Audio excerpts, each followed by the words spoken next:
y en nombre del museo y de la Asociación de Amigos del Museo, pues quería darles la enhorabuena, la bienvenida a todos ustedes y agradecerles que nos acompañen hoy en esta segunda conferencia sobre las nuevas tecnologías aplicadas al patrimonio que organiza conjuntamente la Universidad de Castilla-La Mancha con la Asociación de Amigos del Museo.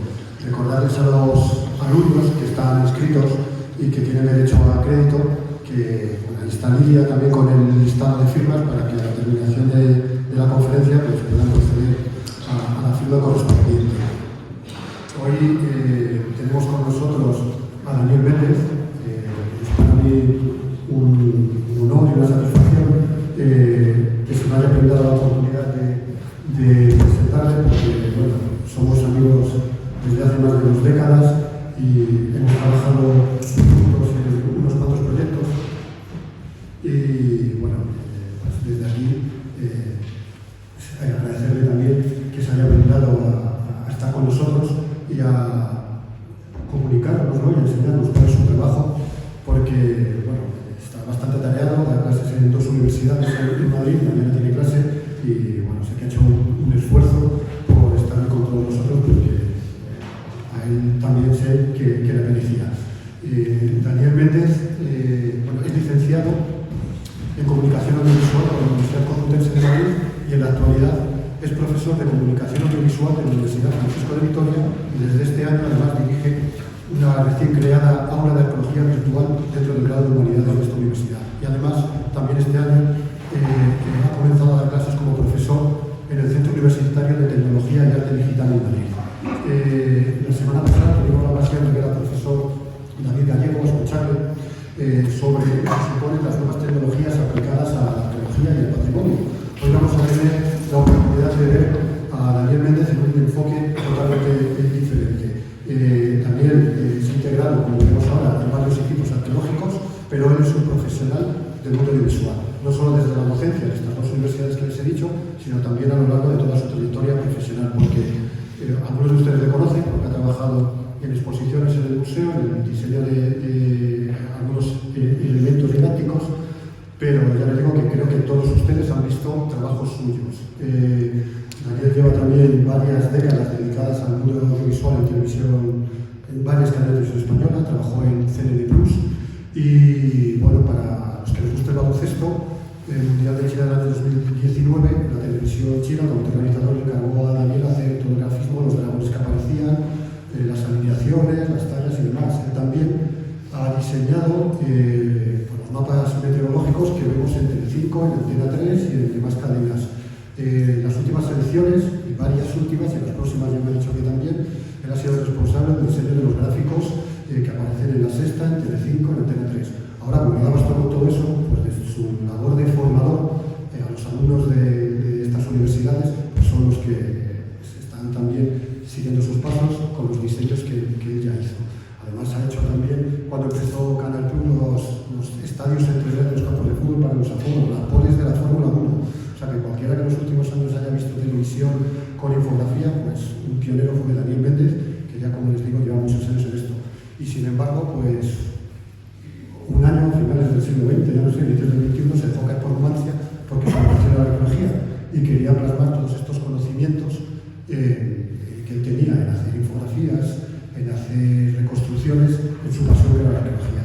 Y desde ese momento se incorporó en el equipo arqueológico de Numancia y además ha pasado a integrar también el equipo arqueológico de las excavaciones del Castro Celtibérico de Castillegrimo, en Guadalajara, también de la ciudad romana de Caraca, en Guadalajara, del Castro Celtibérico de los Bronchales, en Teruel, un proyecto en el que está ahora. También ha estado en el proyecto arqueológico de la Bastida en la Tira del Lienzo, total a Murcia, con la Universidad de Barcelona.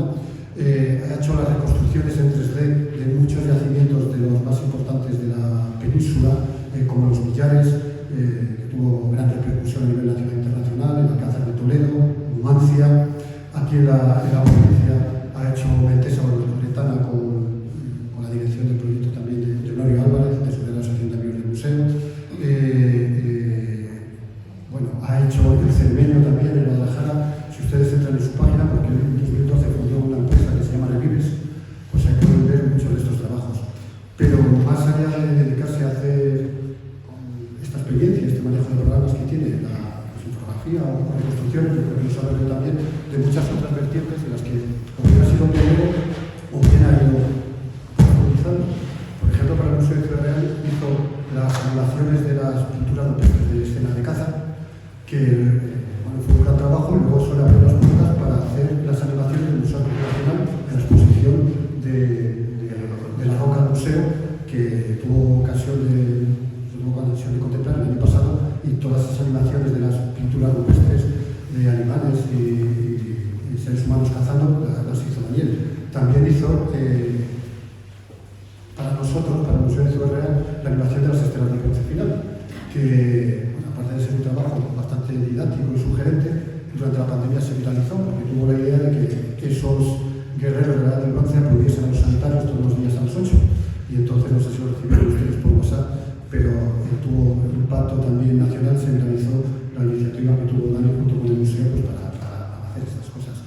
Y como les digo, ha explorado muchos otros ahora mismo, que no sé si nos pueden hablar, pero acaba de terminar de hacer también la recreación, reconstrucción de la botella de azután en Albacete, que creo que se presentará en breve, y también del Ciqueo, del Ciqueo de Albacete, y ha hecho para la Junta de Andalucía también la recreación y animación de pintura rupestres para la Consejería de Cultura de la Junta de Andalucía.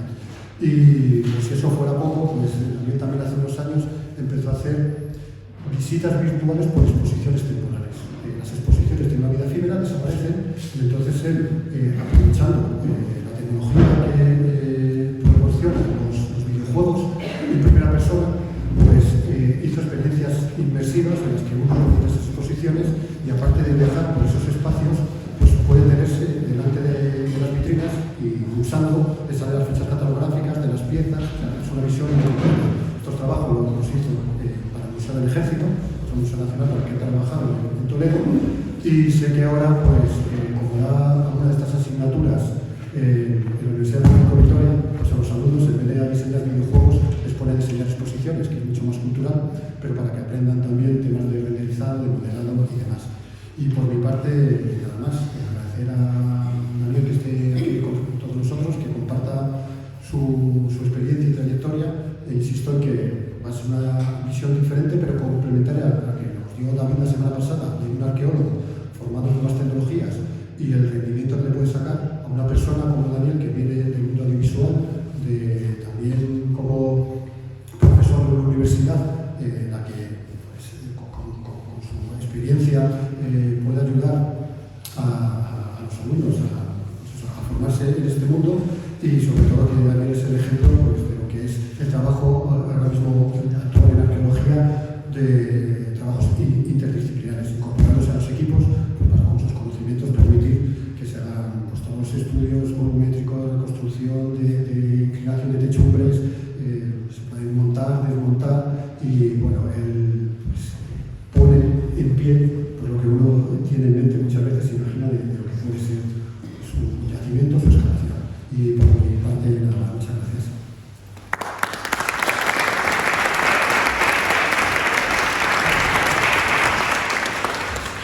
Muchas gracias. Gracias a la asociación por haberme ofrecido estar aquí contando estos más años de lo que quiero reconocer de trayectoria. Siempre desde mi orientación hacia el patrimonio. Por justicia, algunos de los proyectos de diseño de televisiones he participado, no en todos he sido la mente de diseñante, pero bueno, sí es verdad que en todos estos he participado. Muchas gracias. Y bueno, pues según lo decías, me doy cuenta que me tengo que descansar un poco, ¿no? Un poco de tute. Yo efectivamente empecé por el mundo de la comunicación, contando historias, o por lo menos formándome en ello, por cuestiones un poco rocambolescas. En vez de escribir las historias, acabé haciendo los gráficos para esas historias en CNN Plus. Y bueno, pues nada, este es el resumen ya más o menos alto, porque creo que José Ignacio nos lo ha dejado, recuerda más cosas que yo incluso. Y sí que es verdad que de estudiante pues empecé a hacer las prácticas en CNN Plus, en el departamento de grafismo, y bueno, pues así aprovecho para definir algunos de los conceptos a los referir, como por ejemplo rodaje. Bueno, rodaje es grabación, ¿no? Bueno, bajándole un poco de gravedad, pues la captación de imágenes, el fotomontaje, pues el típico de componer con imágenes distintas o retocando o crear nuevas imágenes, mostraremos también algunos ejemplos, pues bueno, lo que se hace en los informativos. Animaciones, pues la rotulación para decir lo que quieras, presentador, grafismos, pues eso, la cabecera de inicio, bueno, un poco lo que podéis imaginar que se hace en un departamento de noticias y sobre todo en un departamento de noticias de directo, es decir, de ya. Si no sale en 10 minutos, ya no sale. Esta es un poco la diferencia y es el mundo del que yo vengo, que es un poco distinto a quizá otras aproximaciones. Y también pues, muchas de esas pues, tenía la suerte de que podía hacer reconstrucción 3D, que es lo que más me gustaba, ¿no? O sea, por ejemplo, estas cuestiones de la estación espacial. Y un buen día, pues efectivamente aparecí por Numancia y José Ignacio pues me creó una necesidad que yo no tenía, que era dedicar parte de lo que yo hacía al mundo de la arqueología, porque me descubrí una pasión que a día de hoy, pues muchos años después, sigo teniendo. Bueno, yo dejé CNN Plus y directamente me contrató la empresa que fabrica el software con el que trabajaba CNN Plus, entonces bueno, pues lo mismo, a seguir haciendo gráficos rápidos. Entonces se me ocurrió, en estas primeras aproximaciones al mundo del patrimonio, que muchas veces el patrimonio cuesta comprenderlo. Hay monumentos y hay historias que se venden por sí solas, son muy llamativos, son muy obvios y espectaculares, y bueno, pues no necesitan mucha ayuda para impresionar y para explicarse. Pero creo que si les pido que levanten la mano cuántas personas de aquí han necesitado de una reconstrucción virtual para poder entender un yacimiento que hayan visitado, ¿cuántos levantarían de ustedes la mano? Para entender un yacimiento simplemente vemos unas cuantas losas, vemos unos muros derribados. Bueno, pues vi que ahí había un mundo muy bonito por explotar y en el que los que veníamos del mundo de la comunicación, que no somos los arqueólogos, no veníamos a interpretar, sino veníamos a tomar el relevo, decir, vale, ahora vamos a intentar transmitir esto. Pues bueno, en el mundo de la televisión, que das noticias de medicina, de sanidad, no es médico, y el que da noticias de historia no es historiador, somos comunicadores y bueno, pues en la medida que podemos lo que tratamos es de aplicar unas técnicas y una visualización de los datos para hacerlos pues, más atractivos, ¿no? Entonces, bueno, este ejemplo de los campamentos fue uno de los primeros que, bueno, si aplicamos el estilo CNN Plus de hacer algo rápido para explicar un concepto como qué son los contubernios, las legiones, etc. Y entonces, bueno, pues aquí ya empezamos a bajar después de hacer varios proyectos, pues voy a intentar traer la conferencia de hoy en la mayor medida posible a los proyectos que hemos hecho en Ciudad Real. También así pues es un poco el guiño y cariño a esta provincia en la que tantas cosas he podido hacer. Aunque no todos, obviamente, hay otras cosas que las tengo que explicar en otros proyectos. Pero, por ejemplo, me gustaría usar el audiovisual de la ostentación del poder, la exposición de la metalurgia, que fue el primer proyecto que hicimos aquí, varios amigos que estamos aquí en la reunión, nos seguimos viendo, para que se vea que estas mismas cosas que utilizábamos, estos mismos conceptos, al final los pudimos aplicar. Pues empezamos incluso hasta diseñando un logo que no existía, que era el de los audiovisuales del Museo de Ciudad Real, con el Anancus, pues bueno, luego hablaré sobre pues una cabecería, rodaje con actores, pues bueno, pues venga, vamos a buscar las sociedades de recreación y vamos a fundir bronce de verdad, hacer todo el proceso. Pues esto es rodaje en vez de informativos, pues vamos a hacerlo con dramatizaciones de actores. Reconstrucción 3D, pues el yacimiento de los Villares, pues bueno, aprovechando que era un yacimiento solo representado hasta entonces, creo que en dibujo, pues bueno, lo aprovechamos también y le dimos un empujón a un comienzo que teníamos ya de reconstrucción. Infografía es la explicación de datos mediante gráficos, ¿no? Se distingue del grafismo, que el grafismo es un concepto un poco más amplio que puede tener información o no, puede ser meramente decorativo, el comienzo de un programa, es decir, la cabecera inicial, etc. Rotulaciones, etc. Fotomontaje. Esta simulación de un poblado en realidad son los chozones sabineros de Guadalajara que están uno a 100 metros del otro, pero bueno, hacemos fotomontaje, lo integramos y parece que eso es todo un poblado, ¿no? más reconstrucción 3D, pues bueno, resulta que al final es una aplicación de todo esto que hacíamos en informativos a la divulgación del patrimonio. Y por último, animaciones, que en este caso fue la primera vez de muchas que hemos utilizado a los guerreros del vaso de Visosa. A partir de la fotografía de Héctor Oroz, que por cierto, no sé si me verá, pero le envío un cariñoso saludo, que ha tenido un percance medio grave en los últimos días, se está recuperando. Es el director de Visosa.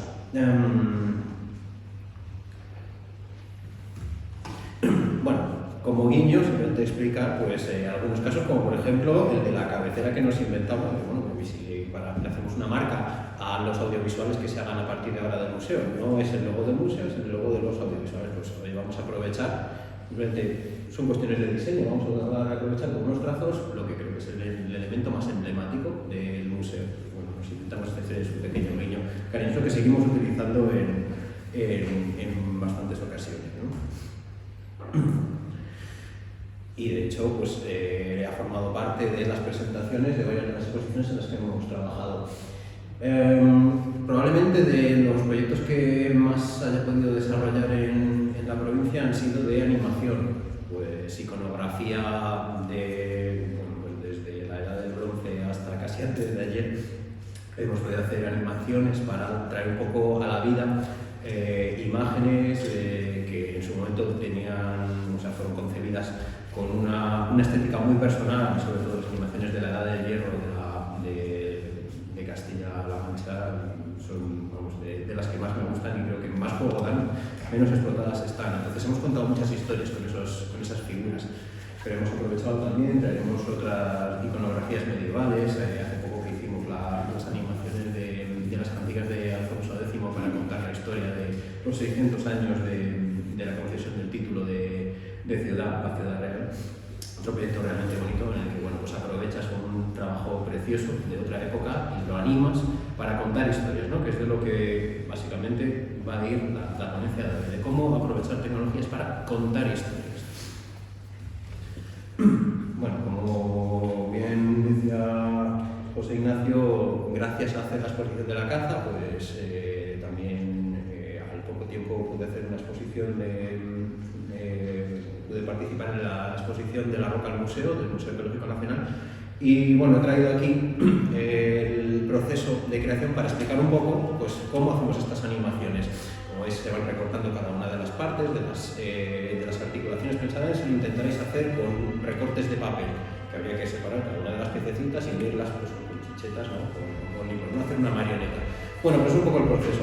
Alguna vez hemos utilizado herramientas que permiten, a partir de una sola imagen, crear un esqueleto, ponerle puntos de anclaje y doblarlo, pero es verdad que no funciona bien para pasar una pierna por delante de la otra, entonces bueno, la verdad que prefiero hacer este proceso.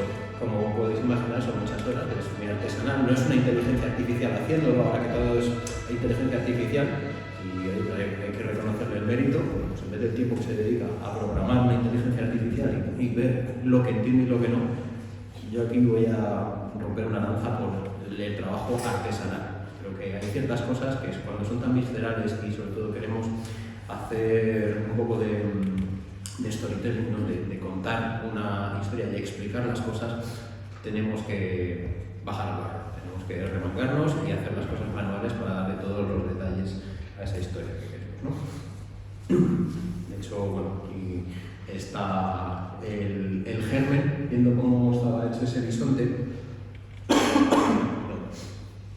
pues aprovecho y muestro de dónde venía todo esto en origen, que fueron las animaciones para la exposición de La caza, un desafío en evolución, también de aquí del Museo de Ciudad Real.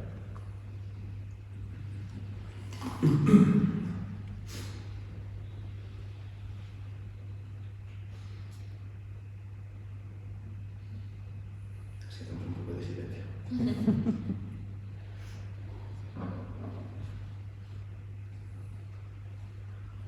Todo esto son representaciones de figura real y bueno, pues nos inventamos unas pequeñas historias, ¿no?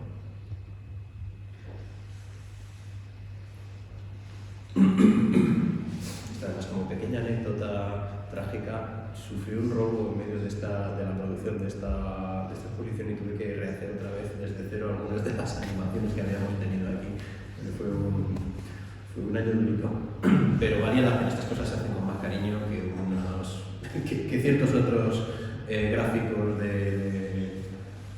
en fin, los que se han mencionado de televisión, que son cosas más efímeras, ¿no?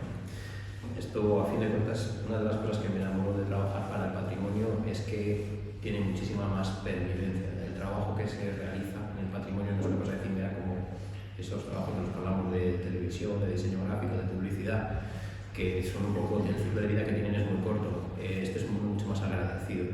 Realmente lo que ya desarrollas para un yacimiento arqueológico, para una exposición o tal, suele quedarse.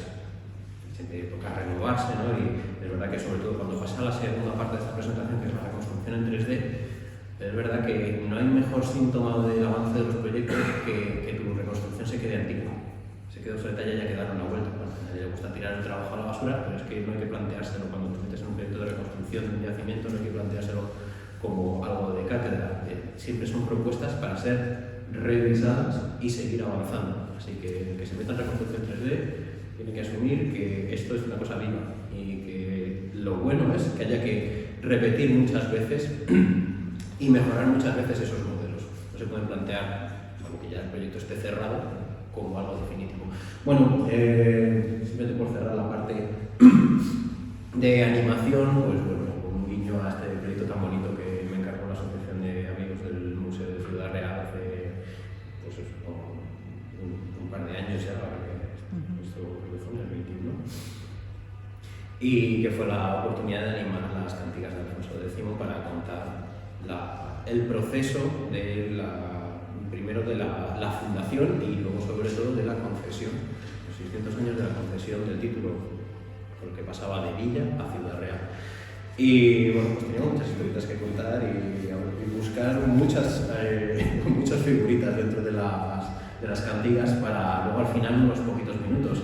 La asociación tiene este audiovisual pero grabado y en abierto en el canal de YouTube, así que si no lo han visto, creo que es curiosa la labor, además de cómo se locutó, se guionizó, además hay muchas horas y mucho cariño dedicados a este proyecto por mucha gente, ¿no? Que fue un proyecto para repetir.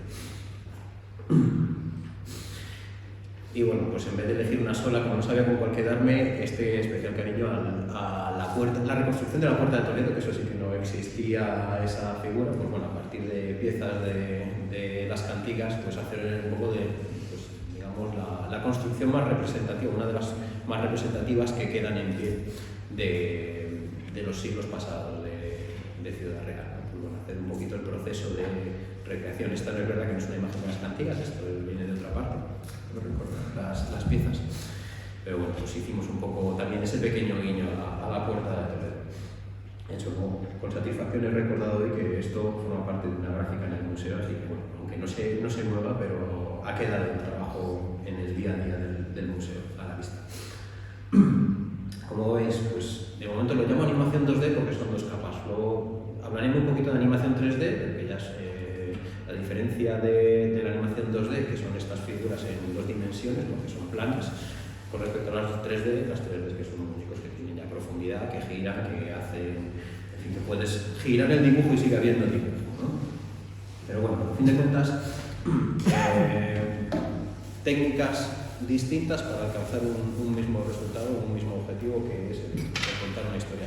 En esta presentación no voy a hablar de softwares, no voy a hablar de marcas, porque creo que los softwares son meras herramientas. Lo importante es lo que se quiere contar con ellos. Cada modelador, cada diseñador audiovisual que pueda pasar por aquí, o los arqueólogos que hacen reconstrucción, cada uno utilizará un software. Y al final las funcionalidades se parecen mucho. La interfaz se parece, o sea, las interfaces son un poco distintas, los menús están en otros sitios, entonces ¿para qué vamos a hablar de herramientas? Lo que importa es qué hacemos con ellas, se parecen todas mucho. Lo que sí voy a hablar luego es de los procesos, ¿no? que se requiere que se hagan con esas herramientas. Y como cierre final, un momento ya de animaciones, pero bueno, yo creo que una que me gusta especialmente y que da un poco una idea del trabajo que lleva detrás cada uno de estos procesos. Esta es una de mis favoritas, el cuadro de Rocroi Augusto Ferrer Dalmau, para una exposición que hicimos en el Museo del Ejército, son más de 200 capas en movimiento simultáneo. Como habéis podido ver por ahí, pues son cada una de las pequeñas piezas que se mueven para unos pocos segundos de animación, pero es verdad que, claro, esto tú entras y ves la proyección, el cuadro moviéndose, es otra historia. Hubo un proyecto muy bonito de la Fundación BBVA en el que les falló un cuadro que era principal de la exposición, que no podía venir desde Nueva York, no porque no se lo prestara, sino porque no cabía por la puerta, de lo grande que era. Entonces se les ocurrió que en vez de traer el cuadro, que lo digitalizáramos, lo recortáramos, lo animáramos, y es verdad que buscaron un proyector muy bueno que parecía realmente un cuadro. O sea, la proyección era tan buena que no se notaba que era una proyección, parecía realmente, pusieron un marco vacío y entonces cada X tiempo el cuadro se movía. De eso esperaba, fueron cosas muy divertidas, ¿no? No informativamente no aporta nada, pero es verdad que de pronto te capta la atención. Era mágico ver a la gente detenida en esa sala, es verdad que estaban como esperando el bucle. Entonces de pronto creas unos tiempos, unas paradas, luego sigues. No todo necesariamente es storytelling, sino que mucha parte también es traer la atención, crear pausas en los discursos de explicación, ¿no? Pasamos a, como decía, el 3D. Bueno, pues aquí vuelvo un poquito a lo que hacía en CNN Plus, de explicar las cosas, no necesariamente con un gran realismo, sino tratando de ser lo más práctico, tratando de ser esquemático.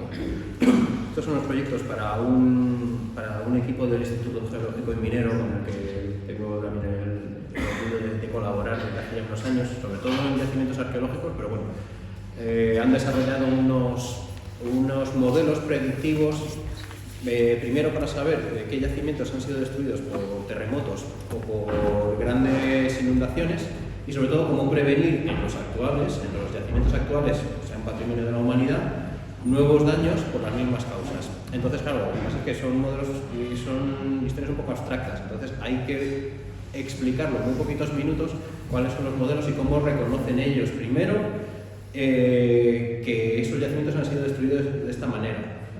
Explican la razón y luego ya tenemos otros vídeos explicando los procesos a seguir, ¿no? de prevención. Pues sobre todo sobre los terremotos explican que debido a que la onda viene por abajo, pues precisamente cede hacia el lado contrario de donde sería una explosión. Esas estructuras, esas grietas en zigzag, que luego a partir de ahora las veo en las catedrales, yo llevo buscando y veo no me acuerdo cómo se llaman, las cabeceras de los arcos deformados. Pues bueno, al final si te lo explican, lo entiendes y sobre todo, más allá de que lo entendamos, permite ayudar, espero, a prevenir que perdamos muchos más tesoros del patrimonio de la humanidad por los terremotos que son de triste actualidad, que sabemos que van a seguir afectándonos, ¿no?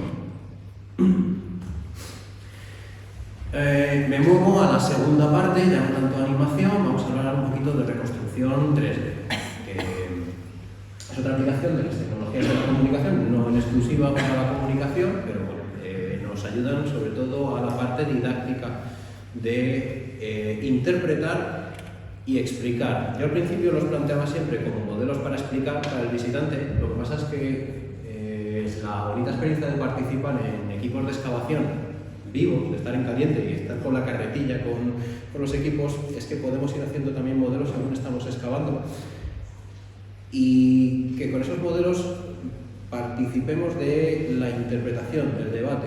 No lo voy a desarrollar en esta presentación demasiado, pero sí que es verdad que como puedes alzar alturas y crear reconstrucciones con medidas y pesos reales, te ayuda muchas veces en el momento a que los arqueólogos vean la viabilidad de esos modelos, porque el dibujo es verdad que lo aguanta todo. El dibujo lo que tiene es que aguanta cualquier tipo de techumbre, de peso, de curvatura, y en cambio el modelo 3D te va a dar cifras, te va a dar números.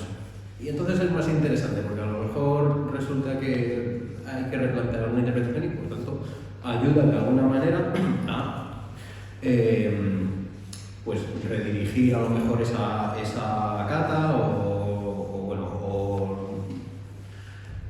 tomar decisiones durante la excavación.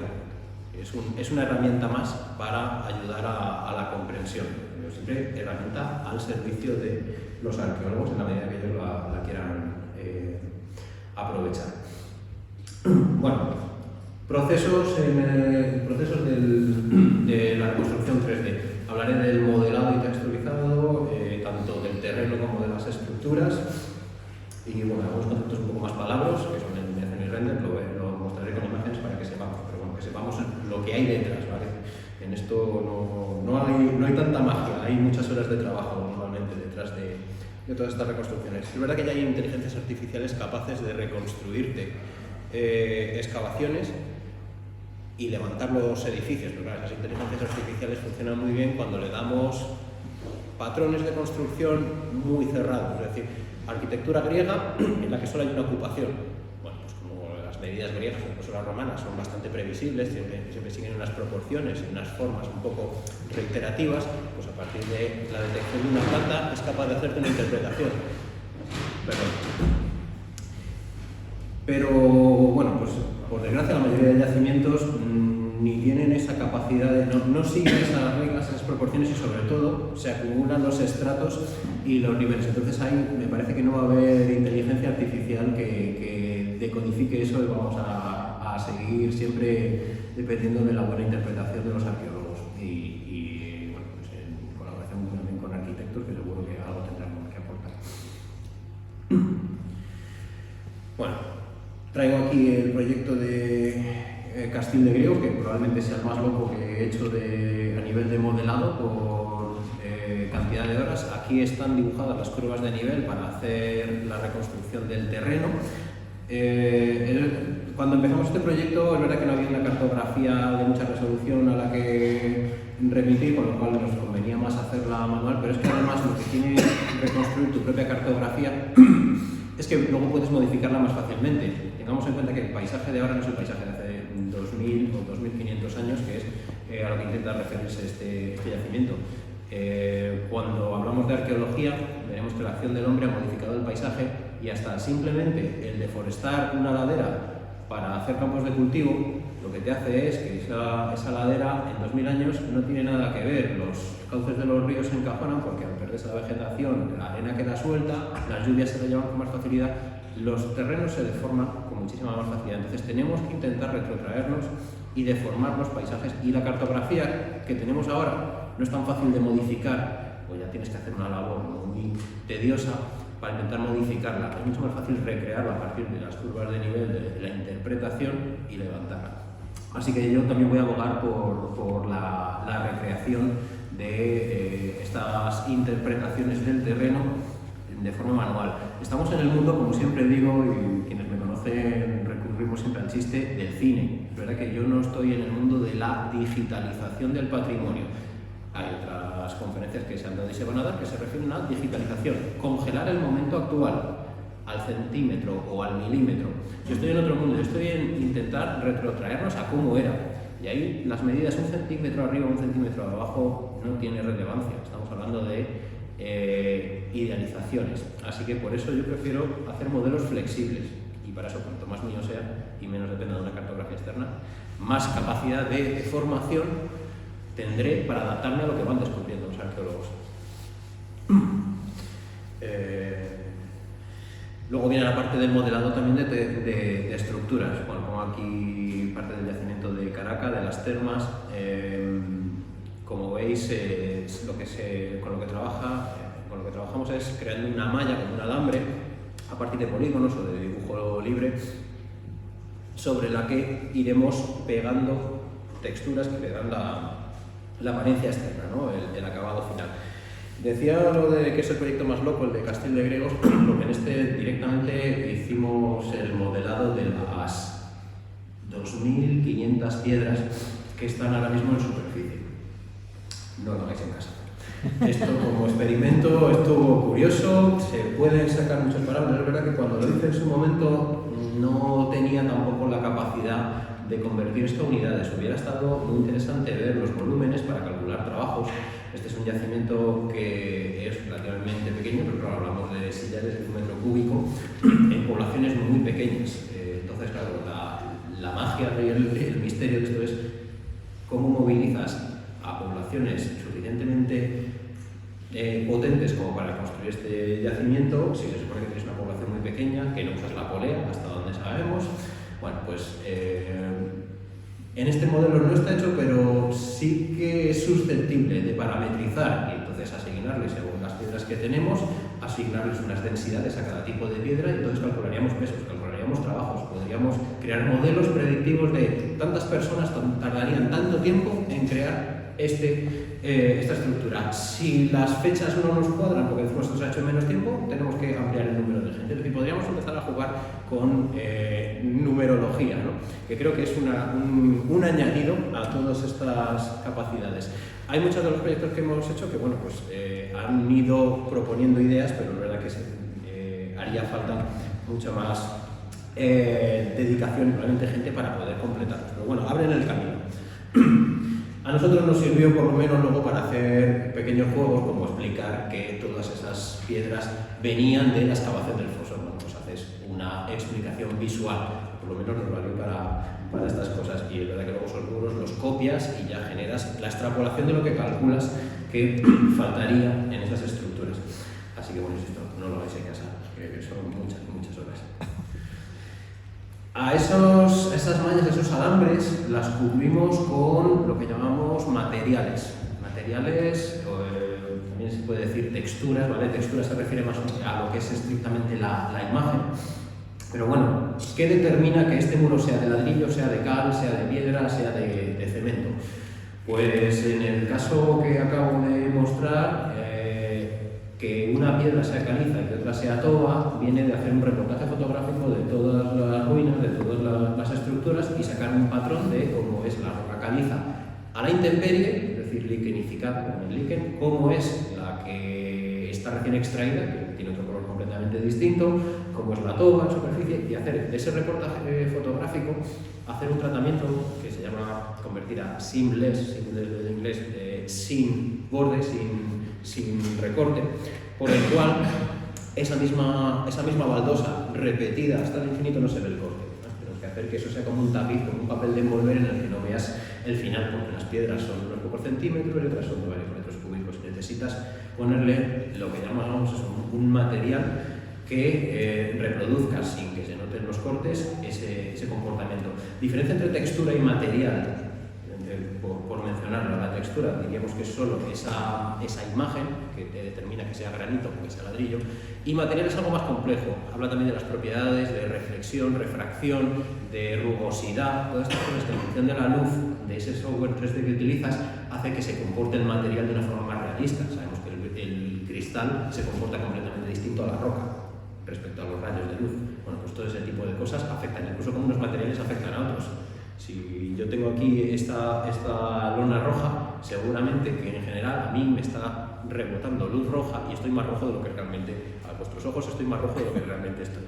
Entonces ese tipo de reflexiones, refracciones también las tienen los programas 3D y todo esto tenemos que tenerlo en cuenta y calcularlo. Bueno, pues después de este rollo, para que sepáis todo lo que hay detrás. Lo cuento muy por encima, pero esta es otra cosa muy divertida, los materiales procedurales, que es en los que no hay foto, no hay ni una imagen, es todo inteligencia artificial de alguna manera, son parámetros físicos. El caso más típico, el agua 3D. En el agua no hay foto de agua, el agua no tiene una foto, porque lo que vemos al final es el resultado parcial de la incidencia de la luz de una oleaje.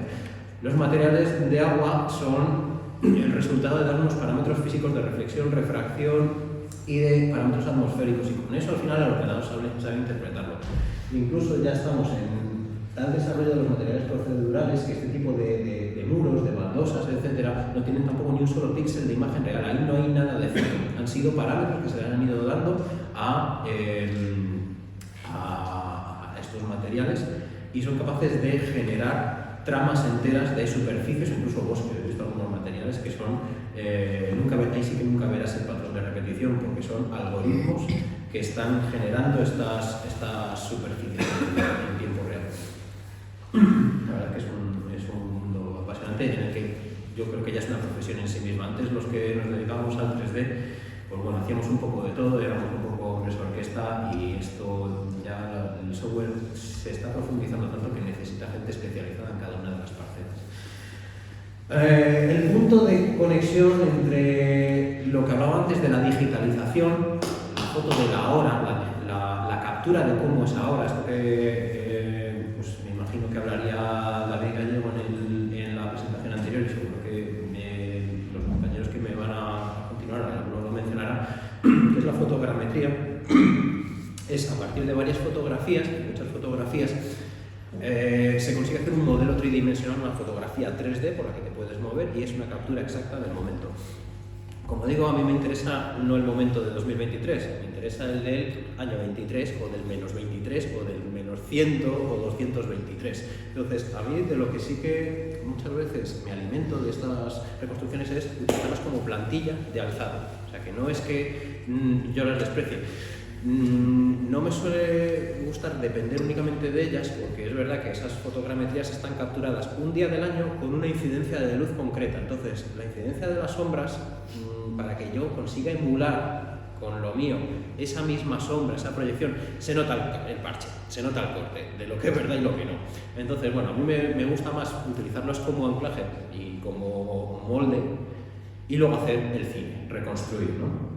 Esto, por ejemplo, es a partir de la fotogrametría de Gonzalo García Vela, de Vipat Tessera, pues empezamos a levantar y a explicar. Esta es la Cata B de Caracas de 2017, en una sección del Foro Romano de la ciudad de Caracas, una de las últimas ciudades romanas que han sido descubiertas en un sitio donde antes solo habíamos entrado, se sabía que existía, pero bueno, pues al final, felizmente, se ha recuperado y durante 2 años pudimos excavar además en lo que era la parte principal de la ciudad y el proyecto lo mantenemos todavía en todo lo que son los alrededores, con el acueducto, las necrópolis, etc. Bueno, todos estos modelos, toda esta reconstrucción necesita luego ser convertida a imagen. La imagen, el resultado de lo que estamos viendo ahora mismo, depende de las luces. Si nos apagaran todas las luces, no veríamos absolutamente nada. Así que los modelos 3D también tienen unas luces, o emulan unas luces, que intentan además ser físicas. Intentan ser luces físicas, es decir, también comportarse con esos parámetros de reflexión, refracción, e intentan emular incluso hasta los tipos de bombilla o de fuentes de luz natural que se trata. Si se trata de un sol, tiene un comportamiento atmosférico que es diferente a si yo intento emular una luz que tengo solo a 10 metros, no tienen nada que ver. Entonces todo esto lo tenemos que integrar en nuestros modelos, darles además una incidencia para jugar también con un poco, primero, de información y segundo, de dramatismo. A mí en mis modelos me gusta especialmente iluminarlos con luz de recién amanecer, porque la incidencia de la luz tiene que recorrer mucho más tramo de atmósfera y entonces la luz del amanecer te da, aparte de unos tonos mucho más cálidos, te da un punto, no sé, un poco más denso, un poco más espeso, que a mí lo que me gusta, le da cierta personalidad, cierta continuidad a varios de los proyectos en los que he podido elegir. Y de hecho, en muchos se reconoce más el modelo a primera hora, lo reconoces más, lo identificas con el lugar que a plena luz del día, en ese primer momento. Sobre todo el de Castel de Griegos, tenemos una ahí de amanecer que yo creo que es de los más simpáticos que han quedado. Y por supuesto, todo este cálculo no es gratuito. Normalmente ese cálculo de reflexiones, refracciones por cada uno de los puntos de estos objetos de la escena, una escena que además abarca varios kilómetros de extensión, pues claro, eso es un proceso matemático muy largo. O lo era, porque aquí me voy a reservar para el final de la presentación el mundo de los videojuegos. El mundo de los videojuegos viene a meterle prisa a todo, que está muy bien, porque todo tiene que reaccionar al momento. Entonces, los motores de videojuegos han avanzado tanto que ahora podemos hacer cálculos de luces muy, muy realistas. Probablemente no tengan la profundidad ni la capacidad tan detallada como este caso que he puesto, un motor llamado VRAE, que en su momento era puntero y ahora se considera lento. Bueno, yo ya me lo compré y me casé con él y de momento sigo tirando. Pero es verdad que el mundo de los videojuegos consigue hacer cálculo tan rápido de estas propiedades físicas que yo creo que la mayoría de la gente que nos dedicamos a la reconstrucción nos estamos pasando ahí.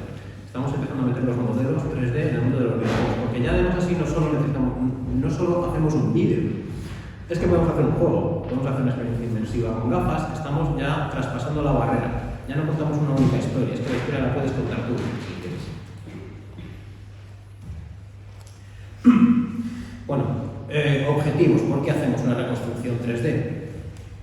Pues obviamente, como he mencionado antes, por intentar lo primero, ayudar a la interpretación. Esta es una manzana 7 y 9 de Numancia. Numancia, además, los trabajos del equipo de Alfredo Jimeno, donde también por suerte empecé a colaborar con José Ignacio de la Torre. Lo que vemos ahora mismo es el resultado de 3 ocupaciones distintas. Entonces, al nivel de arrasamiento se suma la superposición de estructuras. Entonces, la comprensión es compleja. Al final, cuando los arqueólogos consiguen identificar los estratos a los que corresponde cada una, tenemos que levantar en altura para intentar explicar estas estructuras y luego vamos a hacerlas viables, porque tenemos que ver que esas techumbres realmente se puedan sostener. Si en ese espacio es viable hacer una cubierta a un solo agua, o tenemos que buscar otras soluciones constructivas porque la física no nos aguanta. Eso se derrumbaría con esos pesos o esos tamaños, o por lo menos tenemos que someterlo a debate. En esta, sobre todo, creo que la decisión principal para hacerlas a 2 aguas, en realidad cada casa a 1 agua y adosadas en manzanas a 2 aguas, pues fue, por ejemplo, con buen criterio que los muros centrales eran los de más grosor, por lo tanto, eso te da a pensar que son los que, al ser más gruesos, más peso soportan y por tanto más altura pueden levantar, ¿no? Bueno, estas imágenes forman parte de la guía arqueológica de Numancia. Otro pequeño guiño a Caraca. Aquí, de las interpretaciones iniciales, nos dimos cuenta de que si manteníamos las alturas originales, la gente que viviría, que trabajaría, estaría en la taberna, en el criptopórtico que salía en la zona del foro, pues tendrían que ir a gatas, tendrían que ir encorvados. Entonces, bueno, sobre las estimaciones iniciales, al levantarlo y meter personas de 1,80 m, ¿no? Hay que pensar que en cada época, en función de la alimentación, las generaciones han sido más altas o más bajas, pero en fin, es todavía razonable pensar en unas alturas mínimas de techo, bueno, pues que no nos cabían. Esas personas tenían que ir agachadas o casi a 4 patas para entrar en esas primeras interpretaciones y tuvimos que replantear un poco los alzados de las primeras interpretaciones, ¿no?, de estas estructuras. Aquí, bueno, por la curiosidad, quienes conozcan Toledo, la Puerta del Vado, este es otro proyecto para el Instituto Geológico y Minero.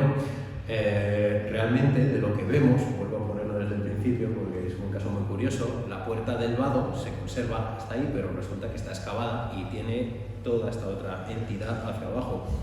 Las continuas crecidas del Tajo, que están documentadas, además, por suerte, todas ellas, la han ido anegando y, bueno, durante épocas es verdad que se tomaron la molestia de volver a hacer el paso, de volver a abrir el paso, pero ya hubo un momento en que se decidió condenar.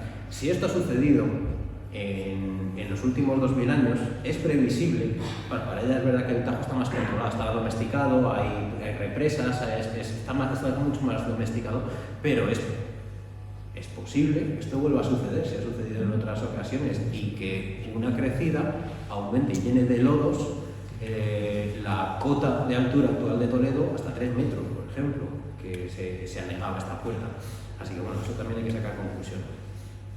Y luego la curiosidad de verlo, ¿no?, de cómo, porque esto, claro, se ha vuelto a enterrar, se excavó, se documentó cómo era, pero bueno, pues se pierde. A lo mejor aquí hay una aplicación, una visita bonita con gafas de cómo sería el Toledo de aquella época.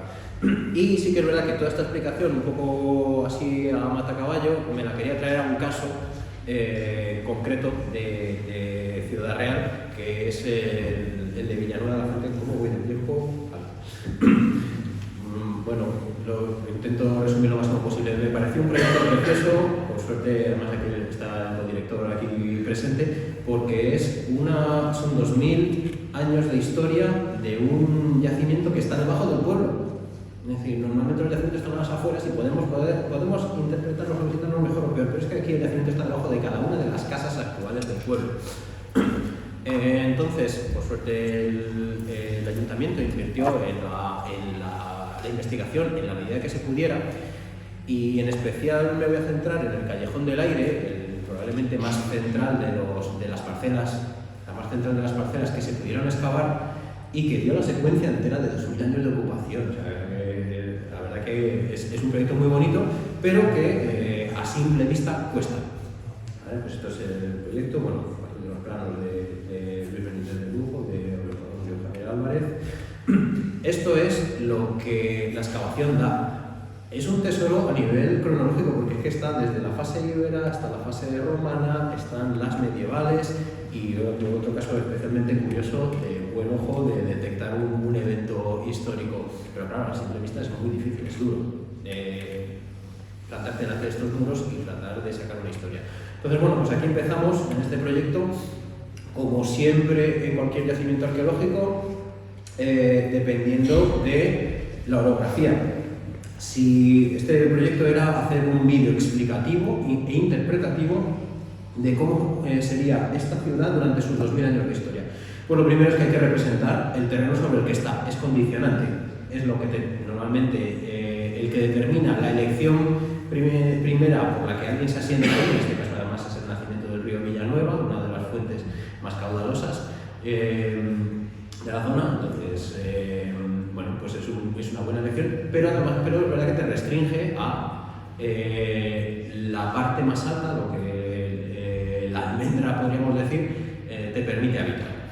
Así que a partir de ahí generamos las curvas de nivel, deformamos lo que consideremos que ha sido acción antrópica y que podría estar de otra manera, y luego le añadimos textura. Empezamos a partir de una imagen de satélite, empezamos a elegir lugares de la zona que no estén afectados por el hombre o los que el monte haya recuperado su forma, para saber cómo sería eso antes de que el hombre lo deformara, la humanidad lo deformara. Tenemos que hablar de paleotextura. ¿A qué se parecería eso? Bueno, pues empezamos a rellenar lo que es zona de meseta. Copiamos zona de meseta de un sitio donde no haya acción humana, lo que sea ladera, lo que sea humedad. Y además le vamos a añadir vegetación a partir de algoritmo, porque es verdad que si no hacerlo a mano esto sí que hubiera sido muy tedioso. Sacamos imágenes de la vegetación, que se entiende si ha habido análisis de pólenes donde se ha podido, pues se documenta exactamente las especies que había, y en las que no, pues las que no se puede hacer ese estudio, en otros proyectos, pues se hace una interpretación a partir de las especies endémicas y se crean con patrones matemáticos la repoblación de cómo sería esa zona antes de que la acción del hombre y el arado, sobre todo, que es lo que más cambia en un paisaje, pues entrara en acción. Tratamos de explicar los modelos, muy rápidamente, los materiales, es decir, esto que hablaba antes de qué es lo que determina que esto sea adobe, que esto sea piedra, que esto sea madera, pues esos materiales. Pero bueno, aquí está un poco explicado rápidamente cómo vamos asignando esos materiales que previamente hemos cocinado, no que esté ya así hecho, tengas tu galería de píntamelo bonito, esos materiales previamente llevan un trabajo y los vamos asignando a cada uno de los elementos, ¿no? Y con todo este trabajo de reconstrucción, de crear objetos, pues empezamos a crear patrones de comportamiento, pues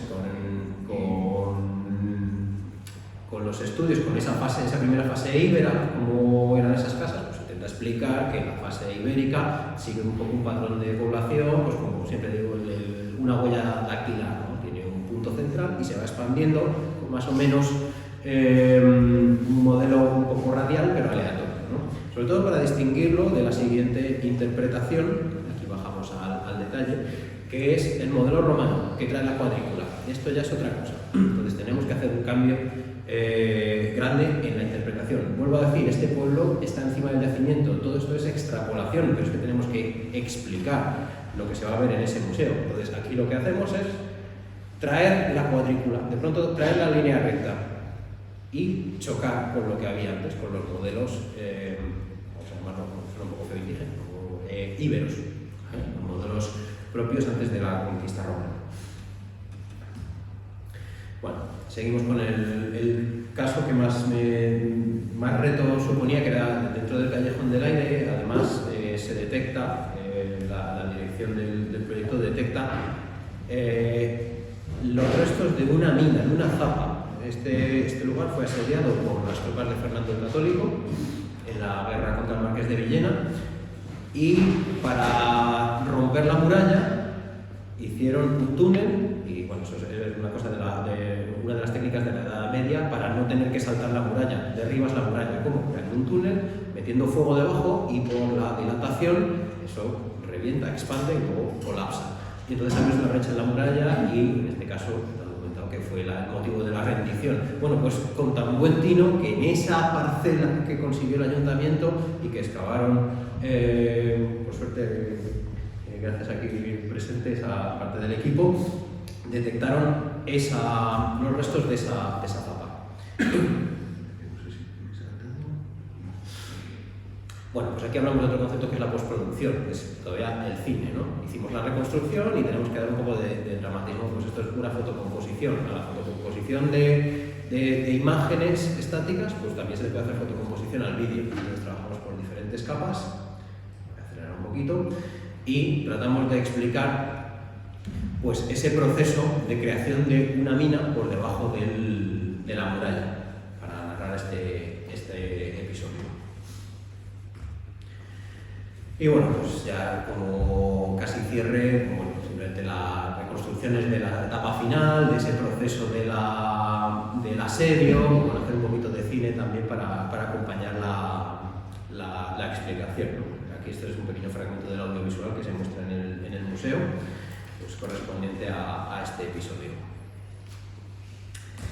Paso rápido, me disculparán, y cerramos, además nos explicaba parte de la historia de esta ciudad, recurriendo de nuevo a la preciosa iconografía de los vasos de Libisosa, de Lezuza, que es una iconografía propia de una época, de una cultura, de un momento, y que pues, está muy poco aprovechada. Ahora que casi todo se parece, pues no, me parecía una estética muy digna de que personificara la narración de la historia de esta gente, ¿no? Sobre todo, esto es muy curioso, estos personajitos, porque ya se nota la influencia del mundo romano en la panonia que llevan. Y aparte de ayudar a la interpretación, ayudar a la divulgación, prometo que ya estoy terminando, bueno, pues una cosa que creo que es fundamental, creación de comunidad. Tenemos que vincular a la gente con el patrimonio, tenemos que contar, que hacer que lo sientan suyos. Esto es una de las cosas que intentamos también hacer en las campañas de excavación. Crear una personalidad, unos personajes, una estética, unas gracietas, para que esto sea nuestro, para que no sea la otredad, que no sea una cosa de una gente muy antigua que está muy seca.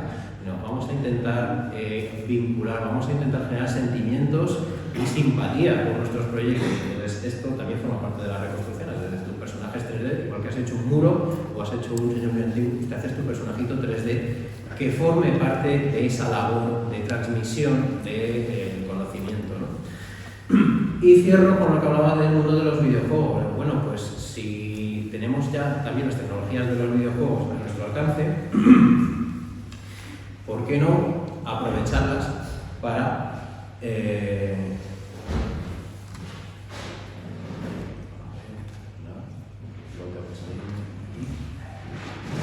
¿por qué no aprovecharlas para recrear o crear nuevos discursos en la didáctica? Incluso si pudiéramos, este es un proyecto un poco experimental que hemos hecho en la facultad, que es virtualizar la exposición de la metalurgia con la que empezaba, tal como estaba, ¿vale? Un proceso aquí de recreación, un proceso con los alumnos, al que tú puedes volver a visitar y si pinchas en las piezas te va dando información. Esta versión no tiene las cartelas. Pero, bueno, es una exposición que estuvo viva en su momento, se ha tenido que desmontar y entonces, bueno, pues podemos, por ejemplo, volver a visitarla. Y bueno, esta parte no es la que más me interesa de la presentación, visitarla, intentando más o menos emular lo que pudiera ser y que pinchas y que te sale la información, porque bueno, más allá de la curiosidad, pues bueno, es como si le hubieras sacado una foto a todo. Lo que me interesa de la tecnología de los videojuegos y del render en tiempo real es la capacidad discursiva. Que en vez de hacer esta visita lineal, tal como está aquí, imagínense que pudiéramos plantear que esta visita la vamos a hacer con retos. Porque visitar, si no sabes lo que vas a ver, pues bueno, pues es como... En fin, no tiene más que un mero interés turístico. Pero imaginemos, por ejemplo, que ya que tenemos este objeto, ya que tenemos esta capacidad, imaginemos que ofreciéramos retos de, vale, tienes que visitar la colección de la metalurgia, pero tienes que seleccionar ciertos objetos. Y te voy a poner el reto de que fundas bronce. Si ustedes visitaron la exposición de la metalurgia, se habla de todos los procesos de la extracción, se habla de las diferentes edades y el proceso de fundir bronce no es el mismo que el del hierro. Tendrás que ir, por ejemplo, a buscar la parte de la extracción será parecida, pero el mineral ya no es el mismo. La primera cocción tampoco es la misma. Tendrás todos esos ingredientes. De hecho, luego ahí tendrás que ir al horno de bronce, que no es el mismo que el de metal, están los dos en la exposición.